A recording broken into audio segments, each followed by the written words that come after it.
የበሻሻው አብይና የሾለው ነብይ በተራ ጫጫታ ይጠፋል ብሎ ማሰብ ተራ ቅዠት ነው። አሁን ካውንስሉ ማስቆም እንችላለን ብሎ ፍቃዱን አግደዋል።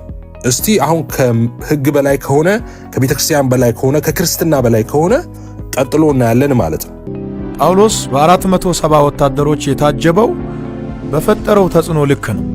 አንድ ሰው ምንም አይነት ተጽዕኖ ሳይፈጥር አይደለም በወታደር በወፍም አይታጀብም። የምትፈለጉትም ሆነ የምትታጀቡት በፈጠራችሁ ተጽዕኖ ልክ ነው። ካውንስሉ 100% ትክክል ነው። እጅግ በጣም አደገኛ ነውረኛ ነገር ነው ያደረገው። ሰላም የተወደዳችሁ የእግዚአብሔር ቤተሰቦች፣ ሰዓታችን የተለያየ ስለሆነ በአገር ውስጥ ያላችሁ ጉድ ሞርኒንግ፣ ከአገር ውጭ ያላችሁ ጉድ ኢቭኒንግ ብያችኋለሁ። ሰሞኑን አንዳንድ ሰዎች በአንዳንድ ጉዳዮች ላይ እያነሱ የነበሩት ጥያቄ ስላለ ከዚህ ጥያቄ ጋር ተያይዞ ጥያቄውን በጥያቄ ለመጠየቅ ነው ቀለል ባለ መልኩ የመጣሁት። አንድ አገልጋይ ወደ አንድ ከተማ ሲገባ 7 እና 8 ፓትሮል ለምን ያስፈልጋሉ የሚል ጥያቄ የምታነሱ ሰዎች በባጃጅ ታጅቦ እንዲገባ ነው የምትፈልጉት? አጀብ አጀብ ብላችሁ ሁከት የምትፈጥሩ ሰዎች ለመታጀብ ፈልጋችሁ ከሆነ እንድትታጀቡ የሚያደርግ ሥራ መጀመሪያ መስራት አለባችሁ። ሰላም እንዴት ናችሁ? በያላችሁበት ሰላማችሁ ይብዛ እያለን ዛሬም ሌላ ፕሮግራም ይዘንላችሁ መጥተናል። አገራችን ከቅርብ ዓመታት ወዲህ በየቀኑ የተለያየ ነገር እያስተናገደች ትገኛለች። ዛሬ ደግሞ የተሰማው አዲስ ነገር ነው። እሱም በአገር ውስጥም ከአገር ውጭም እይታ ያገኘው የብዙ ሰዎችን ልብ ያገኘው ፕሮፌት ኢዩ ጩፋ የሚመለከት ነገር ነው። እሱም በኢዩ ጩፋ የሚመራ ቤተክርስቲያን የቸርቹ ፍቃድ እንደተነሳበት ነው የተሰማ። ይሄም ማለት በሌላ አቅጣጫ የቸርች አገልግሎቱን እንዳይቀጥል የሚያረግ ነገር ነው ማለት ነው። ይሄም የሆነበት ምክንያት ፕሮፌት ኢዩ ጩፋ በቅርብ ጊዜ ሐዋሳ ከተማ ላይ ባደረገው ክሩሴድ ፕሮፌት ኢዩ ጩፋ ወደ ሐዋሳ ከተማ ሲገባ በመንግስት ወታደሮችና በብራንድ መኪኖች ታጅቦ እንደገባ ይታወቃል። ከሱም አልፎ የተለየ ዌልካም እንደተደረገለት ይታወቃል። ይህንን ጉዳይ አስመልክቶ ፕሮፌት ኢዩ ጩፋ ያለውንና እንዲሁም ደግሞ ነገሩ እንዴት እንደተፈጠረው ቸርቹ እንዲዘጋ ያረገው ወይ ደግሞ ፍቃዱን እንዲያጣ ያረገው ምክንያት ምንድነው የሚለውን ከዚህ ቪዲዮ ሙሉ በሙሉ ታገኛላችሁ። ስለዚህ እስከ መጨረሻ ከኛ ጋር መሆን እንዳትረሱ። ለቻናላችን አዲስ ከሆናችሁ ደግሞ ቪዲዮን ላይክ፣ ሰብስክራይብ በማድረግ ጀምሩ። መጨረሻ ላይ አንድ መልእክት አለኝ። እሱም እባካችሁ በየሃይማኖታችሁ ለምድሪቷ ለሀገራችን ጸልዩ። ምክንያቱም እስከ መቼ ነው እርስ በርስ የምንበላላ? እስከ መቼ ነው እርስ በርስ ስማችን ምንቋሸሽ? ለሀገራችን ሰላም ያስፈልጋል። ስለዚህ ይሄ ነገር የሰለቻችሁ ሰዎች ኮሜንት ቦክስ ውስጥ ይብቃን ብላችሁ ጽፉ። ምኞታችሁን ለሀገራችን ስለገለጻችሁ አመሰግናለሁ። አሁን ዳይሬክትሊ ወደ ቪዲዮ እንገባለን። ትናንትና ቪዲዮን አሰማችኋለሁ። እጅግ በጣም አደገኛ ነገር። አሁን ይሄ ዘይት ከመሸጥ ሐሰተኛ ነብይ እውነተኛ ነብይ ይሄን አደረገ ከሚለው ከፍ ያለ ነው። ይሄ አሁን ሃይማኖትን የማስጠበቅና ያለማስጠበቅ ነው። አሁን ወደዛ አድጓል። አሁን ነገሩ ወደዛ አድጓል። ሃይማኖታችንን የማስቀጠልና ሃይማኖታችንን ያለማስቀጠል ትግል ነው አሁን የሚሆነው፣ ከዚህ በኋላ ማለት ነው የሚሆነው። እንዳልኩት ከመሪዎች በላይ ነኝ፣ ከቤተ ክርስቲያን በላይ ነኝ፣ ሚያዘኝ የለም ሚያስቆመኝ የለም ብሏል። አሁን ካውንስሉ ማስቆም እንችላለን ብሎ ፍቃዱን አግደዋል። እስቲ አሁን ከህግ በላይ ከሆነ ከቤተክርስቲያን በላይ ከሆነ ከክርስትና በላይ ከሆነ ቀጥሎ እናያለን ማለት ነው። ኦኬ ቀጥሎ እናያለን። አሁን ወንድምነት ዝግጁ ከሆንክ ትላንትና የተናገረውን ንግግር ስሙት፣ ሁላችሁም ስሙት። ቪዲዮን ዝግጁ አድርግላቸውና ክፈት። ወዳጆቹም ከሆናችሁ በማስተዋል ስሙ። እሺ በማስተዋል ስሙ። ነገሩን በማስተዋል ስሙ። ተረጋጉና በማስተዋል ስሙ። ተረጋጉ ምላችሁ ለእናንተ ነው፣ ለኔ አይደለም፣ ለራሳችሁ ነው። እኔ ባትረጋጉ ብታለቅሱ ጉዳይ አይደለም። ነጠላ ያሰፈው ሰጣለሁ። ጠምጥመ ማልቀስ ትችላለህ። ለምን እዩን ተናገርክ ብለህ ማለት ነው። እዩን ዛሬ አይደለም የዛሬ 2 ዓመት 3 ዓመት ፎቶውን ለጥፌ ተናግሬያለሁ። ካራቴ አጋንንት ያለ እግር ሲያነሳ ማለት ነው። እኔ እንደዛ ፊት ለፊት ነው ማረገው ሳረግ ማለት ነው። ይሁን ድብብቆሽ ምናምን የለኝም። ለኔ በእርጋታ ስማውና ተረጋግታችሁ ምናምን ስለው ለራስ ነው እንጂ በእኔ ላይ ያለህን እንትን እንዳትቀይር ምናምን አይደለም። ብትወዱኝ ምንም አታረጉልኝም፣ ጠልታችሁኝ ምንም አታረጉልኝም። ማተር ኦፍ ፋክት ወዶ ያላረገ ጠልቶ ሊያደርግ አይችልም። ወንድምነት ዝግጁ ከሆንክ ክፈተው። ሰላም የተወደዳችሁ የእግዚአብሔር ቤተሰቦች፣ ሰዓታችን የተለያየ ስለሆነ በአገር ውስጥ ያላችሁ ጉድ ሞርኒንግ፣ ከአገር ውጭ ያላችሁ ጉድ ኢቭኒንግ ብያችኋለሁ። ሰሞኑን አንዳንድ ሰዎች በአንዳንድ ጉዳዮች ላይ እያነሱ የነበሩት ጥያቄ ስላለ ከዚህ ጥያቄ ጋር ተያይዞ ጥያቄውን በጥያቄ ለመጠየቅ ነው ቀለል ባለ መልኩ የመጣሁት። አንዳንድ ሰዎች እንደ ጨዋታም ያነሳሉ፣ አንዳንድ ሰዎች ደግሞ ሲሪየስ አርጎም የሚያነሱ ሰዎች አሉ። በመግለጫ መልክም መልእክት ላስተላለፉ ሰዎች ጥያቄያቸውን በጥያቄ መጠየቅ እፈልጋለሁ። በመጀመሪያ የማነሳው አንድ አገልጋይ ወደ አንድ ከተማ ሲገባ የከተማዋ ባለስልጣናት፣ ታዋቂና ዝነኛ ሰዎች፣ ባለሀብቶችም ጭምር ዌልካም ለማለት ለምንድን ነው የሚወጡት? ጥያቄው በጥያቄ ሲጠየቅ በምን አይነት ሰዎች ዌልካም እንዲባሉ ትፈልጋላችሁ? አንድ አገልጋይ ወደ አንድ ከተማ ሲገባ 7 እና 8 ፓትሮል ለምን ያስፈልጋሉ የሚል ጥያቄ የምታነሱ ሰዎች በባጃጅ ታጅቦ እንዲገባ ነው የምትፈልጉት? አጀብ አጀብ ብላችሁ ሁከት የምትፈጥሩ ሰዎች ለመታጀብ ፈልጋችሁ ከሆነ እንድትታጀቡ የሚያደርግ ሥራ መጀመሪያ መስራት አለባችሁ። ምንም ውስጣችሁ ላይ ሳይኖር ባዶ ቀፎ ሆናችሁ ለመታጀብ ማሰብ በጣም የበዛ ሞኝነት ነው። በመጀመሪያ የመንግስት ፓትሮል የሚወጣው ዌልካም ለማለት የሚወጣው የሕዝቡን ደህንነት ለመጠበቅ ነው። ይሄ የመንግስት ተቀዳሚ ኃላፊነት ነው። በመቀጠል ደግሞ አምላክ የላከው አገልጋይ ወደ ከተማ ሲገባ ዌልካም ለማለት ነው የሚወጣው። የክርስቶስ አምባሳደር ይመጣል ተብሎ ማርሽ ባንድ ብቻ አይደለም ካላንደር ሁሉ ሊዘጋ ይችላል። በመጀመሪያ ደረጃ አንድ አገልጋይ ብላችሁ ንቀት በሚመስል መልኩ አገልጋዩን የምታነሱት ነገር ተገቢ አይደለም። ይሄ አገልጋይ ሲንቀሳቀስ ተሸክሞ የሚዞረው አንድ ትልቅ መንግስት አለ።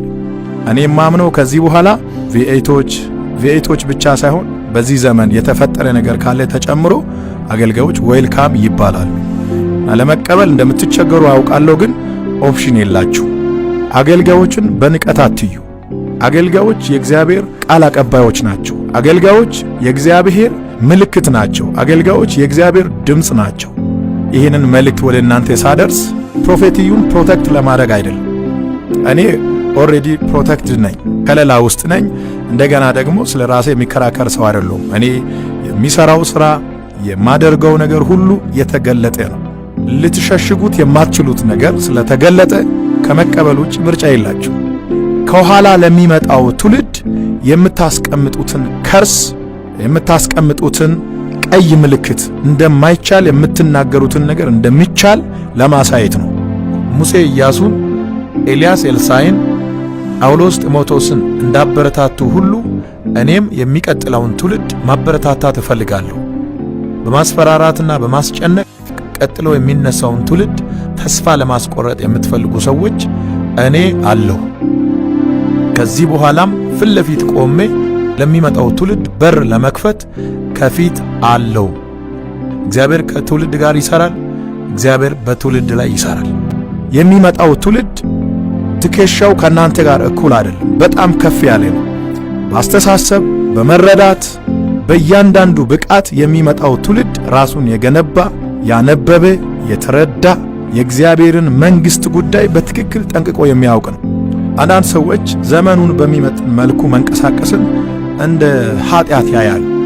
ሐዋርያት ሥራ ምዕራፍ 23 ቁጥር 23 ላይ የሮም ሻለቃ ጳውሎስን ከገዳዮች እጅ ለማስመለጥ የአገር ገዢ ወደ ሆነው ወደ ፕሌክስ ቂሳሪያ ሲልክ ለአንዱ ጳውሎስ 200 እግረኛ ወታደሮችን 200 ደግሞ ጦር መሳሪያ ያላቸውን ከነዚህ ውጪ ደግሞ 70 ወታደሮች አንድ ላይ 470 ወታደሮችን ለአንዱ ጳውሎስ እንዲመደብ ነው ያደረገው። ስለፈራም አይደለም፣ ችግር ስላለበትም አይደለም። ጳውሎስ በ470 ወታደሮች የታጀበው 7 እና 8 የመንግስት ፓትሮል ለምን ይመደባል? በዚህ ልክ መታጀቡ ለምን አስፈለገ የምትሉ ሰዎች ለአገልጋዮች መንግስታዊ የሆነ ፕሮቴክሽን፣ መንግስታዊ የሆነ ከለላ፣ መንግስታዊ የሆነ ዌልካም፣ መንግስታዊ የሆነ ጥበቃ ያስፈልጋል። ለብዙ ሰዎች ሞዴል የሆነ ምልክት የሆነ ታላቁ ሐዋርያ ጳውሎስ በ470 ወታደሮች ታጅበዋል እያልኩ ነው። አይ እሱ የታጀበው እንደዚህ ስለሆነ ነው እንደዛ ስለሆነ ነው ብለ ማስተባበያ ልሰራ ትችላለህ። እኔ እያልኩ ያለሁት ለአንዱ ጳውሎስ 470 ወታደሮች ተመድበዋል እያልኩኝ። የሮም ሻለቃ ለአንዱ ጳውሎስ 470 ወታደር እንዲመደብ ትእዛዝ ሲሰጥ ጳውሎስ ቪአይፒ ብቻ ሳይሆን ቪቪአይፒ እንደሆነ ስለሚያምን በዘመኑ የነበሩ የሃይማኖት መሪዎች አልተረዱትም። ይህ የሮም ሻለቃ ግን ተረድቶታል። አንድ በእግዚአብሔር ለተሾመ አገልጋይ ምን ያህል ክብር እንደሚገባ መንግስትና መንግስታዊ የሆኑ መዋቅሮች በተረዱበት በዚህ ጊዜ የቤተ ክርስቲያን መሪዎች አይናቸው መከደኑ ከምንም በላይ የሚያስገርም ነው። ጳውሎስ በ470 ወታደሮች የታጀበው በፈጠረው ተጽዕኖ ልክ ነው። አንድ ሰው ምንም አይነት ተጽዕኖ ሳይፈጥር አይደለም በወታደር በወፍም አይታጀቡ። የምትፈለጉትም ሆነ የምትታጀቡት በፈጠራችሁ ተጽዕኖ ልክ ነው። ተጽዕኖ ፈጣሪው ደግሞ ጌታ ነው። ጌታ በእናንተ ውስጥ ካለ ከጌታ የተነሳ እናንተም ተጽዕኖ ፈጣሪዎች ትሆናላችሁ። በቅርብ ጊዜ በመስቀል አደባባይ እንዲያገለግል ከአሜሪካ ተጋብዞ የመጣው ወንጌላዊ ፍራንክሊን ወደ ኢትዮጵያ ሲገባ በጠቅላይ ሚኒስትር ደረጃ የዌልካም ፕሮግራም ተደርጎለታል። አይናቸው መብራቱን ነው የሚያሳየው። ወንጌልና ወንጌልን የሚሰብኩ ሰዎች በኢትዮጵያ ምድር የተገፉበት፣ የበታች የተባሉበት፣ የተናቁበት ዘመን ይበቃል። እግዚአብሔር ለወንጌልና ወንጌልን ለሚሰብኩ ሰዎች የክብር ዘመን እንዲሆን አድርጓል። ይሄ ማለት የእግዚአብሔር ክብር መጋፋት አይደለም። ቤቱ በዛ፣ ፓትሮሉ በዛ የምትሉ ሰዎች እግዚአብሔር በአንተ ኮልኮሌ እንዲታጀብ ነው የምትፈልገው? እግዚአብሔር በፓትሮል የሚታጀብ አምላክ አይደለም። ፓትሮሉ ለኛ ነው። እኛንን የምንታጀበው። ከዚህ በኋላ በምድር ያለው ነገር ሁሉ ለኛ ነው። ሐዋርያት እንደዚህ አልለበሱም፣ ሐዋርያት እንደዚህ አልታጀቡም፣ ሐዋርያት እንደዚህ አይነት መኪና አልተጠቀሙም የምትሉ ሰዎች ሐዋርያት እኮ በዘመናቸው ከመርከብ በላይ ሌላ ቴክኖሎጂ የለም። አለ የተባለውን መርከብ ተጠቅመዋል። በእውነት እስኪ አንድ ነገር ሊጠይቃችሁ፣ ሐዋርያት በዚህ ዘመን ቢኖሩ ቤት መኪና አይጠቀሙ ማለት ነው? ጳውሎስ ወይም ጴጥሮስ በእኛ ዘመን ቢኖሩ አውሮፕላን ተሳፍሮ አሜሪካና ካናዳ ሄዶ አያገለግሉም ብላችሁ ታስባላችሁ? ሁኔታው ከፈቀደና በዛ ላይ ከደረሱ ፕራይቬት ጀት ገዝቶ አይጠቀሙም ብላችሁ ታስባላችሁ? ብታምኑም ባታምኑም በኢትዮጵያ ምድር በራሳቸው ጀት እየተንቀሳቀሱ የሚያገለግሉ አደገኛ ሰዎች ይነሳሉ። የምታስተላልፉት መልእክት ተስፋ ከመቁረጥ ስሜት የመነጨ ይመስላል። ላስት ዊክ በሐዋሳ መስቀል አደባባይ የነበረውን ኮንፍራንስ ለመታደም በምናደርገው ጉዞ በሲዳማ ብሔራዊ ክልላዊ መንግስት እና በሲዳማ ክልል ወንጌል አማኞች አማካኝነት እንዲሁም በአጠቃላይ በከተማዋ ነዋሪዎች ወደ ሐዋሳ ስንገባ የተደረገልን አቀባበል ያስደነገጣችሁ ሰዎች ሰላም ናችሁ? ለማንኛውም ከዚህ በኋላ በሚደረጉ ክሩሴዶች ከዚህ የተሻለና የበለጠ ነገር እንደሚሆን እንዳትጠራጠሩ ከወዲሁ ማረጋገጫ ሊሰጣችሁ ወዳለሁኝ። አገልጋዮች እግዚአብሔርን ካከበሩ እግዚአብሔር አገልጋዮችን ያከብራል። በሚታየውም ያከብራል፣ በማይታየውም ያከብራል። ቤቱ ምንድነው? አጀቡ ምንድነው? ፓትሮሉ ምንድነው? ወዴት እየደን ነው ያላችሁ ሰዎች ያው በሰዓቱ ወደ መስቀል አደባባይ እየደን ነበር። ከዛ ውጭ የትም የሄድነው ቦታ የለም። ከሐዋርያት ዘመን በኋላ ያልተቀየረው ጌታ ብቻ ነው። ሌላው ሁሉ ተቀይሯል። ትራንስፖርቴሽን በል፣ አለባበስ በል፣ የኑሮ ዘይቤ በል፣ ሁሉም ነገር ተቀይሯል። ያልተቀየረው ወንጌል ብቻ ነው። ዘመኑ ሲቀየር ከዘመኑ ጋር ሁሉ ተቀይሯል። ቦልድ በሆነና ጠንከር ባለ መልእክት ተመልሼ እመጣለሁ። የበሻሻው አብይና የሾለው ነብይ በተራ ጫጫታ ይጠፋል ብሎ ማሰብ ተራ ቅዠት ነው። ባዶ ቀፎ የሚላቸው እንግዲህ መሪዎቹን ነው። እንግዲህ ካውንስሉ ነው መግለጫውን ያወጣው ማለት ነው። ስለ እጀባው ካውንስል መግለጫ አውጥቶ ነበር። ቀፎ ናችሁ፣ እንዲያሳጅባችሁ የሚያስችል ስራ መስራት አለባችሁ አለ። ኦኬ ደን እኔ ልጠይቃ አዩ እንግዲህ ከዚህ በኋላ እኔ ከነከስኩ አለቅም አንድ ነገር ማለት ነው። እና እንደዚህ አይነት ነገሮች ላይ ብዙ መተኛት አልፈልግም እኔ እንደሚታወቀው ማለት ነው። የሆነ ጊዜ ላይ ወቅት ላይ ትንሽ ሐሳቡ ላይ ረገጥ አድርጌ አውርቼ ወደ ሌላ ነው መሄድ የምፈልገው ብዙ ጊዜ እንደዚህ አይነት ነገሮች ላይ። አሁን ግን እንደዚህ አይነት ነገሮች ላይ ተመላልሼ መምጣት አይቀርም። እኛ ደግሞ ጥያቄ እንጠይቃለን። አዩ ጩፋ አንተ ምንድነው የሰራኸው? በኢትዮጵያ ቤተክርስቲያን ታሪክ ውስጥ ያንተ ድርሻ ምንድነው? ከማሰደብ ውጪ ሰዎች ጌታን እንዲክዱ ከጌታ ቤት እንዲወጡ ያላመኑ ሰዎች ደግሞ ወደ እግዚአብሔር መንግስት እንዳይመጡ ከመከላከል ውጪ ምንድነው ያደረገው? ምንድነው እናውቃቸዋለን። አባቶቻችን ናቸው። እነ ጻድቁ አብዶን እናውቃለን። የህይወት ምስክርነታቸውን የመጡበትን መንገድ አገልግሎታቸውን እናውቃለን። ለብዙ ነፍሳት መዳን ምክንያት የሆኑ ናቸው። ለብዙ ለወደቁ ሰዎች መነሳት ምክንያት የሆኑ ናቸው። አንተ እንቅፋት ከመሆን ምን ማሰናከያ ከመሆን መሰናክል ሳይመጣ አይቀርም። ያንን መሰናክል ለሚያመጣ ለዛ ሰው ወየውለት አለ ኢየሱስ። አንተ እንቅፋት ከመሆን በስተቀር ለኢትዮጵያ ቤተክርስቲያን ምንድነው ያረከው አስተዋጽኦ? በአንተ ምክንያት አይደለም እንደ ምን ሰደበውኛ? በአንተና በመሰሎቹ ምክንያት አይደለም እንደኛ ወንጌል እንዳንናገር ይሆን ነው? ገና ኢየሱስ ጌታ ነው ብለን አፍ ስንከፍት አይደል እንዴ በጫማ ጥፊ አጋንንቴን ልታወጣ ነው ወይ ዘይት ልታጠጣኝ ነው ወይ ያሉ የሚሰድቡ? እኛ በሙሉ ወንጌል ምክንያት ተዋርደን እናውቃለን እንዴ? በቃለ ሕይወት ምክንያት ተሰድበን እናውቃለን እንዴ? በመካነ ኢየሱስ ምክንያት ተጠቁሞብን ያውቃል እንዴ? በመሰረተ ክርስቶስ ምክንያት ሰዎች አልድን ብለዋል እንዴ? የሰዎች እንቅፋት የሆንክ ማሰናከያ ድንጋይ የሆንክ አንተ አይደለህም እንዴ? አንተና ጓደኞች አይደሉ እንዴ ሰዎች እንዳይመጡ እንደገና የመጡትም ደግሞ እንዳይጸኑ የምታደርጉት? የወንጌል አማኞች ላይ ትምህርታችን ላይ ችግር አለ እንዴ? በአደባባይ ኑና እስቲ ሞግቱን ፈትሹን አለን። የሐዋርያቱን ትምህርት ያልተቀበልነው የኢየሱስን ትምህርት ያልተቀበልነው ምን አለ አለን።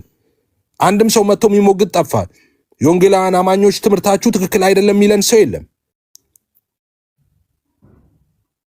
ሁሉ ሰው ትምህርታችንን ይቀበላል፣ ዶክትሪናችንን ይቀበላል፣ ኢቭን ዶ ካልቸራችንን ጭምር ይቀበላል።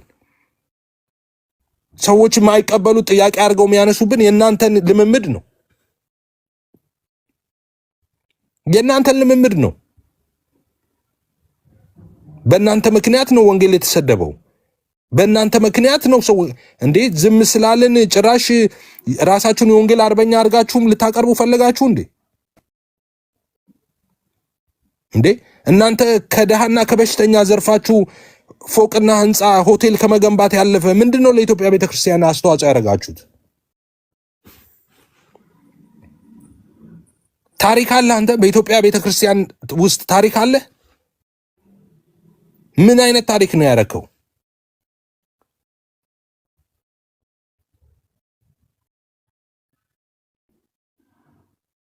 የሚያሳጅብ ስራ ስሩና እናንተ ቀፎናችሁ ትላለህ መሪዎቹን እንዴ? ሰው እኮ ዛሬም በጌታ ቤት ያለው እኮ እነሱ መሪዎቹ እኮ እነሱን እኮ አይተው እኮ ነው እኛ ያለ ነው። እንደናንተ ቢሆንማ አልቆለት ነበርኩ።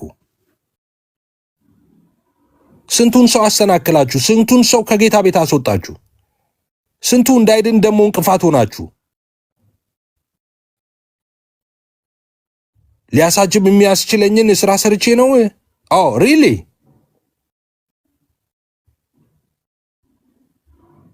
እኛ ሚዲያ ላይ አይደል እንዴ 24 ሰዓት ሚዲያ ላይ አይደል እንዴ የምትውሉት? ሚዲያው በሙሉ እናንተ አይደለም እንዴ? የሚባለውን አትሰሙም እንዴ? ጅብ የማያውቁበት ሀገር ሄዶ ቁርበት አንጥፉልኝ አሉ እንዴ? ስድባችን እኮ እናንተ ናችሁ እኮ። እናንተ እኮ የቤተ ክርስቲያን የስድቧ ምልክት እኮ ናችሁ እናንተ።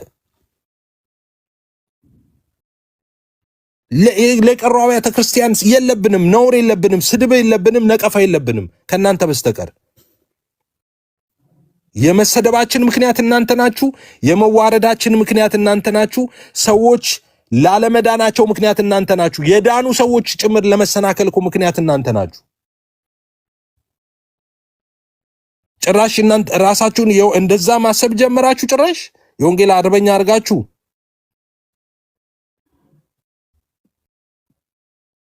ቀጥለው። ወንድምነት ይቅርታ ስላቋረጥኩ። አረ አሪፍ ነው። እንኳንም አቋረጥክ። ቱ ዘ ፖይንት ነው በደንብ አድርገን የምናወራው። ተባረክ ወንድምየው። በመጀመሪያ የመንግስት ፓትሮል የሚወጣው ዌልካም ለማለት የሚወጣው የህዝቡን ደህንነት ለመጠበቅ ነው። ይሄ የመንግስት ተቀዳሚ ኃላፊነት ነው። በመቀጠል ደግሞ አምላክ የላከው አገልጋይ ወደ ከተማ ሲገባ ዌልካም ለማለት ነው የሚወጣው። የክርስቶስ አምባሳደር ይመጣል ተብሎ ማርሽ ባንድ ብቻ አይደለም ካላንደር ሁሉ ሊዘጋ ይችላል። በመጀመሪያ ደረጃ አንድ አገልጋይ ብላችሁ ንቀት በሚመስል መልኩ አገልጋዩን የምታነሱት ነገር ተገቢ አይደለም። ፖዝ አድርገው ወንድምነት። አንድ አገልጋይ ብላችሁ አንድ አማልክት ይበሉ አንድ አገልጋይ አትባልም። አንድ አገልጋይ መባልህ ንቀት ነው። the matter of fact እዩ ጩፋ እኔ አገልጋይ ብዬ ጠርቼ አላቅም። ለዘላለም አገልጋይ ብዬ አልጠራህም እኔ because you are not። እነሱ እንደውም ፎርማል ለመሆን አንድ አገልጋይ ብለው ጠሩ። አንድ አማልክት ይበሉ፣ አንድ መልአክ ይበሉ፣ ምን ብለው ይጥሩ? ተዋረድ ከአንድ አገልጋይ ብለው ሜንሽን ስላደረጉ ራይት አዋረዱ አብያተ ክርስቲያን መሪዎች አንድ አገልጋይ ብለው። ቀጥል ወንድምነት።